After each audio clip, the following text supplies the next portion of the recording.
अमित एक मध्यम वर्गीय परिवार का लड़का था। वह बचपन से ही बड़ा आज्ञाकारी और मेहनती छात्र था।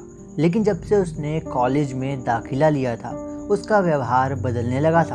अब ना तो वो पहले की तरह मेहनत करता और ना ही अपने माँ बाप की सुनता। यहाँ तक कि वो घर वालों से झूठ बोलकर पैसे भी लेने लगा था। उसका बदला हुआ आचरण सबके लिए चिंता का विषय था। जब इसकी वजह जानने की कोशिश की गई तो पता चला कि अमित बुरी संगति में पड़ गया है। कॉलेज में उसके कुछ मित्र हैं जो फिजूल खर्ची करने, सिनेमा देखने और धूम्रपान करने के आदी हैं। पता चलते ही सभी ने अमित को ऐसी दोस्ती छोड़ पढ़ाई लिखाई पर ध्यान देने को कहा। पर अमित को इन बातों से कोई असर नहीं पड़ता। उसका बस एक ही जवाब होता, मुझे अच्छे बुरे की समझ है। मैं भले ही ऐसे लड़कों के साथ रहता हूँ पर मुझ पर उनका कोई असर नहीं होता। दिन ऐसे ही बीतते गए और धीरे धीरे परीक्षा के दिन भी आ गए। अमित ने परीक्षा से ठीक पहले कुछ मेहनत की पर वो पर्याप्त नहीं थी।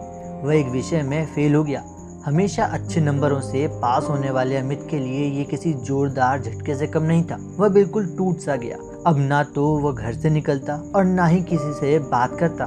बस दिन रात अपने कमरे में पड़े कुछ सोचता रहता। उसकी यह स्थिति देख परिवारजन और भी चिंता में पड़ गए। सभी ने उसे पिछला रिजल्ट भूल आगे से मेहनत करने की सलाह दी। पर अमित को तो मानो सांप सूंघ चुका था। फेल होने के दुख से वो उभर नहीं पा रहा था। जब ये बात अमित के पिछले स्कूल के प्रिंसिपल को पता चली तो उन्हें यकीन नहीं हुआ। अमित उनके प्रिय छात्रों में से एक था और उसकी यह स्थिति जान उन्हें बहुत दुख हुआ।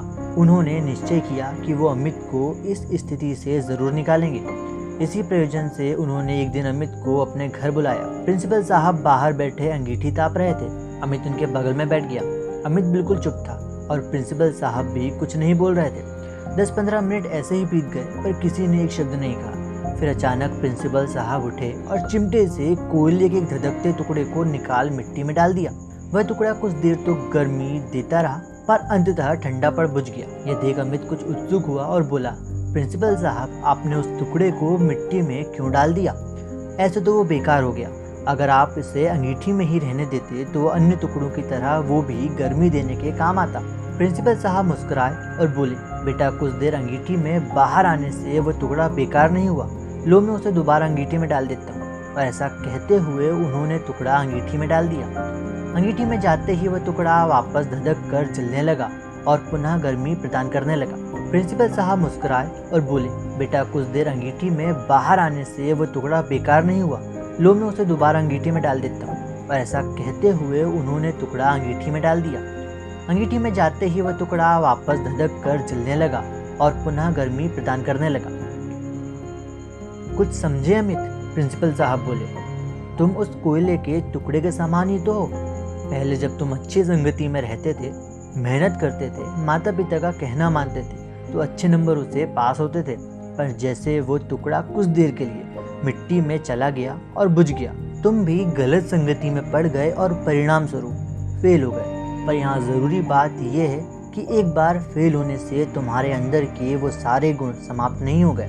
जैसे कोयले का वो टुकड़ा कुछ देर मिट्टी में पड़े होने के बावजूद बेकार नहीं हुआ और अंगीठी में वापस डालने पर धधक कर जल उठा, ठीक उसी तरह तुम भी वापस अच्छी संगति में जाकर मेहनत कर एक बार फिर मेधावी छात्रों की श्रेणी में आ सकते हो। याद रखो, मनुष्य ईश्वर की बनाई सर्वश्रेष्ठ कृति है। उसके अंदर बड़ी से बड़ी हार को भी जीत में बदलने की ताकत होती है। उस ताकत को पहचानो, उसकी दी हुई असीम शक्तियों का प्रयोग करो और इस जीवन को सार्थक बनाओ। अमित समझ चुका था कि उसे क्या करना है। वह चुपचाप उठा, प्रिंसिपल साहब के चरण स्पर्श किए और निकल पड़ा अपना भविष्य बनाने।